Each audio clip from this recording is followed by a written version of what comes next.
Vos parents vous l'ont forcément dit au moins une fois. C'est ton meilleur ami, il se donne une fanaise, tu le ferais aussi?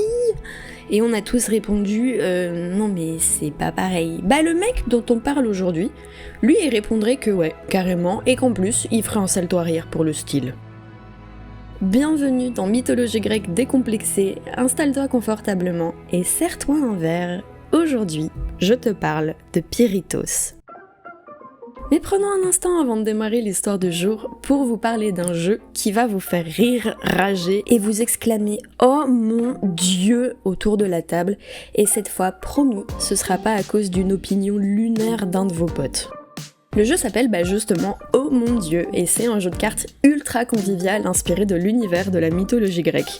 On y incarne des dieux reconvertis en influenceurs contemporains. Retrouvez Ulysse en influenceur voyage, Dionysos qui s'illustre dans l'œnologie et comment oublier Narcisse, spécialiste des selfies. Le but ? Accumuler le plus de swag avant la fin de la partie, littéralement. Chaque personnage a un certain swag et des effets. On se lance des crasses divines, on planifie des stratégies et surtout on fait des gros coups de pute.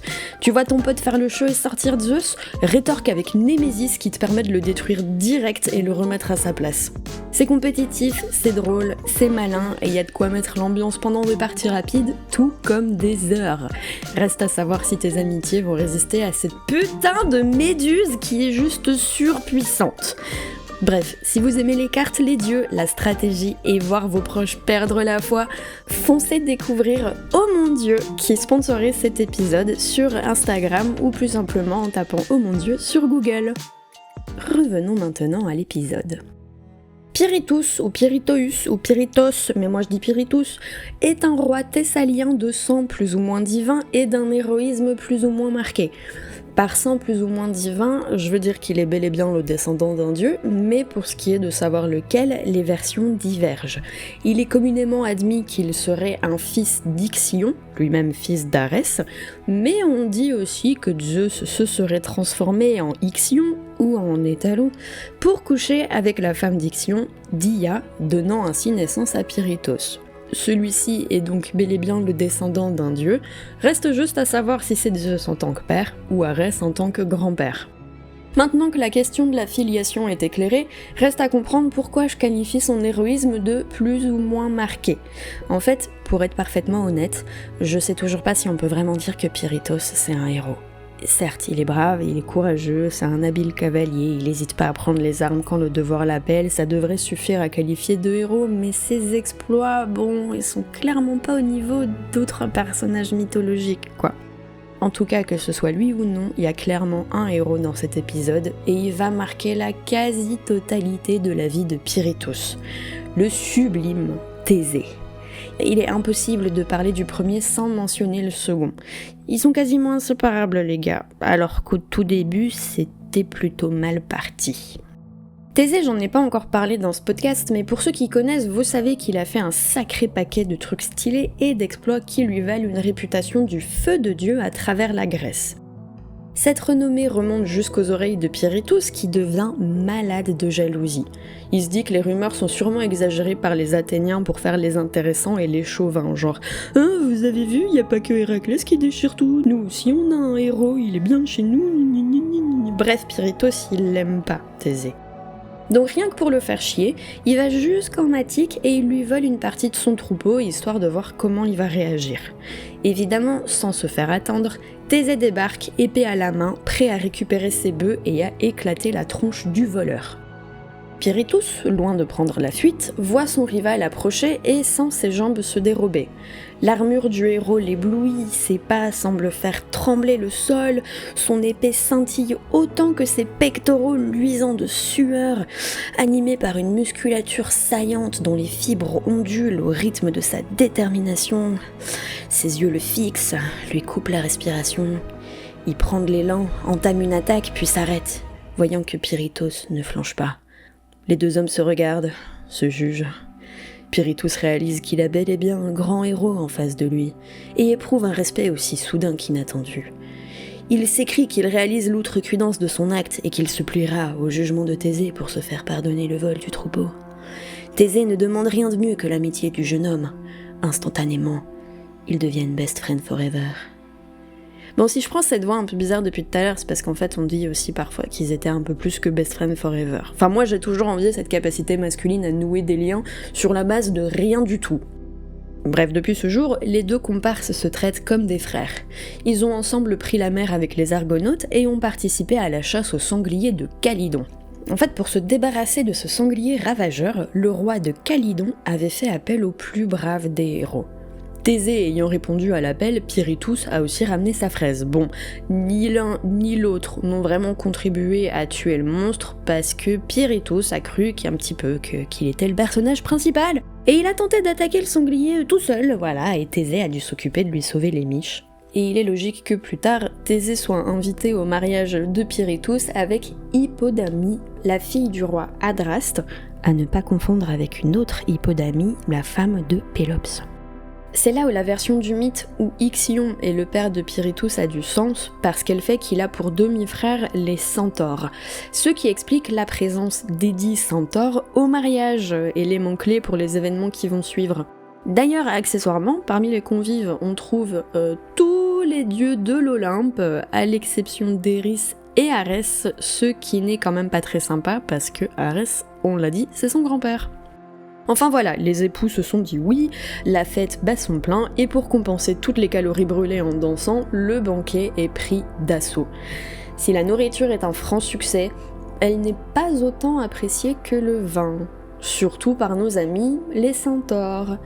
Et ça devient très vite problématique, parce que les centaures sont des petits joueurs dont la tolérance à l'alcool est d'une petitesse qui tend presque au ridicule.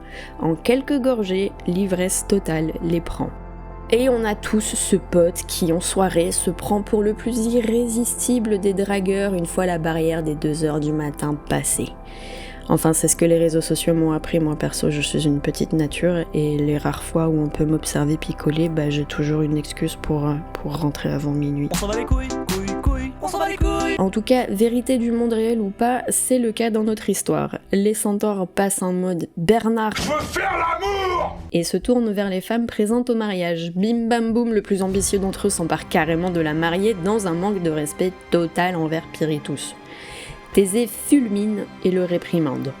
Le centaure n'a pas d'argument, alors il le tape. Du coup, Thésée le tue. Cela déclenche, comme on peut s'y attendre, une bataille qu'on connaît sous le nom de Centauromachie. Je vous fais la version rapide. Ça se tape avec des vases, un candélabre encore allumé qui pète un crâne et fait sortir des yeux de leurs orbites, des morceaux de table qui éclatent une mâchoire et décrochent la dentition qui va avec, l'autel qui a servi à la cérémonie qui sert de projectile et écrase un groupe de mecs, des bois de cerf qui crèvent des yeux, des tisons brûlants qui fracassent une tempe dont les débris se logent dans le cerveau qu'elle protégeait, un projectile qui transperce une gorge. Un centaure tente de déraciner un arbre, mais Pirithous ne lui en laisse pas le temps. Il envoie un javelot qui le traverse de flanc en flanc, le clouant à l'arbre en question. Il en tabasse ensuite 2 autres et provoque indirectement la mort d'un 3e, parce que celui-ci, en le fuyant, il est tombé d'un roc. Mort sur le coup. À force de se faire remarquer, Pirithous se trouve dans le viseur d'un autre centaure, mais Thésée accourt et brise les os du bras dudit centaure avant que celui-ci n'ait eu le temps d'attaquer. Après un combat acharné, les hommes obtiennent la victoire. La plupart des centaures est à leurs pieds, descendus dans les enfers, les survivants ont pris la fuite. Et Hippodamie, toujours en vie, enfin pour l'instant, puisqu'elle meurt quelques années plus tard en donnant naissance au fils de Pirithous, qui s'appelle Polypoétès. Heureusement, Thésée lui apporte tout son soutien dans cette terrible épreuve, car lui aussi vient de perdre sa femme. J'aimerais vous dire que les deux comparses profitent de leur célibat pour élever ensemble l'enfant dans la bravoure et l'héroïsme, mais en réalité ils s'en battent les couilles et partent à la recherche de nouvelles femmes à épouser. Cette nouvelle quête les amène à rencontrer de nouveaux personnages, et pas des moindres, à commencer par les femmes qui convoitent en fait nul autre que des filles de Zeus. Leur logique, c'est que comme eux-mêmes sont des descendants de Dieu, ils n'en attendent pas moins de leurs épouses, et surtout, ils se jurent de s'entraider dans leur entreprise matrimoniale. D'ailleurs, ils ont déjà choisi la première heureuse élue. Il s'agit d'une certaine Hélène de Sparte, dont la réputation de beauté immaculée commence à parcourir la Grèce entière. Sans attendre, les deux compères se rendent à Sparte et ne demandent pas à Hélène son avis avant de l'enlever et de l'emmener avec eux. En même temps, pourquoi ils lui demanderaient son avis ? On ne demande pas son avis à un enfant de 10 ans. Ah oui, j'ai oublié de vous dire, Thésée et Pirithous y kidnappent une enfant. Dans le but de la marier. Thésée d'ailleurs, il a 50 ans à ce moment-là. Toi t'es un vrai pointeur. Une fois caché, il tire au sort pour savoir lequel des deux gagnera Hélène et lequel devra choisir une autre femme. C'est Thésée qui gagne et qui obtient la demoiselle. Comme Hélène, elle n'est pas encore en âge d'être mariée, il la place sous la garde de sa propre mère afin qu'elle l'élève et la garde au chaud jusqu'à ce qu'il puisse revenir lui passer la bague au doigt, quoi. Ce qui ne l'empêche pas, selon Stésichore, de lui mettre une cartouche avant de rejoindre Pirithous. Celui-ci, ne sachant trop quelle autre fille de Zeus épouser, se tourne vers un oracle afin de réclamer un petit indice. L'oracle l'oriente vers nul autre que Perséphone, la femme la mieux gardée du monde. Pirithous se dit que putain ouais la classe, tandis que Thésée pâlit. Choper Perséphone, ça implique de descendre dans le monde souterrain, de traverser le Styx, de dépasser Cerbère, de survivre aux moultes pièges, de pénétrer dans le palais, d'esquiver Hadès et de refaire tout ce chemin en sens inverse avec une déesse non consentante. Nonobstant l'impossibilité et l'idiotie totale d'une telle entreprise, nos deux compères descendent dans le monde souterrain. Ils arrivent comme des fleurs devant Hadès. Celui-ci, parfaitement au courant de la raison de leur venue, leur sourit amicalement. Pirithous demande la main de Perséphone, répète-t-il. Oui, bien sûr que je comprends ces raisons. J'ai moi-même kidnappé cette main par le passé. Une très belle femme, en effet. Et si on lui laissait le choix ? Asseyez-vous confortablement et servez-vous un verre, je vais lui raconter ça. Sur ces paroles prononcées d'une voix charmeuse, il indique aux héros 2 chaises sur lesquelles ils prennent place, et ne se relèvent plus. Hadès les a piégés et leur a fait prendre place sur des chaises de l'oubli, dont le pouvoir est de vider complètement l'esprit de ceux qui posent leur miche dessus. Pirithous et Thésée se retrouvent ainsi immobilisés, bloqués sur des chaises qui ne les laisseront pas se relever. Cette situation dure des années jusqu'à ce qu'Héraclès passe par là. Il parvient à décoller Thésée en lui arrachant littéralement la peau du cul, mais pour Pirithous, l'aventure s'arrête là. Parce que comme c'est lui qui voulait prendre Perséphone, il est condamné à rester sur sa chaise jusqu'à la fin des temps. Dès qu'Héraclès tente de l'en sortir, la terre se met à gronder et à trembler avec violence. Il renonce donc à ramener Pirithous chez les vivants, parce que ça vaut peut-être pas le coup. Et de toute façon, Hadès ne permettra jamais que les choses se déroulent autrement. C'est ce qu'on obtient quand on veut braver les dieux. Et voilà, on va s'arrêter là. Bon bref, vous l'avez compris, Pirithous, c'est le bon pote, le gars sûr, le super bro, mais dans le genre le mec avec qui tu fais les 400 coups parce que bon, foncer tête baissée dans le tas pendant une chasse, dégommer la moitié des invités à un mariage, de surcroît le tien, kidnapper des femmes pour les épouser dont une déesse, c'est pas ce qu'il y a de plus cérébralement travaillé, c'est vraiment le mec avec qui tu déconnes et pas celui avec qui tu discutes philo le soir. Du coup, la prochaine fois que ton pote à toi te propose un plan foireux du genre « et si on allait draguer la gothique à gros seins qui sort avec le videur de la boîte ?»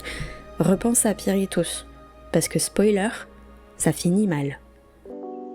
Si vous avez apprécié cet épisode de Mythologie grecque décomplexée, n'hésitez pas à vous abonner sur toutes les plateformes de streaming disponibles pour voir la suite ou bien écouter les épisodes déjà sortis.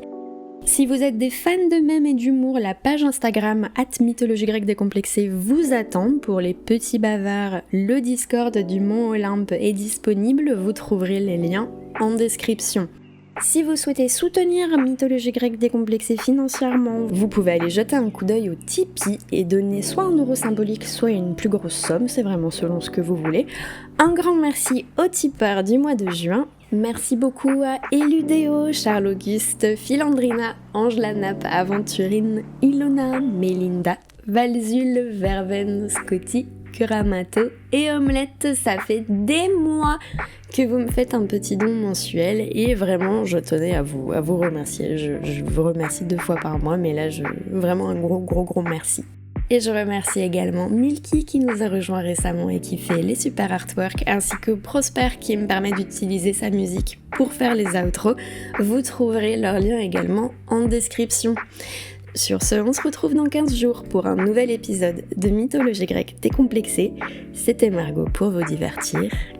Ciao. Ah oui, et prenez soin de vous, c'est toujours aussi primordial. Ciao.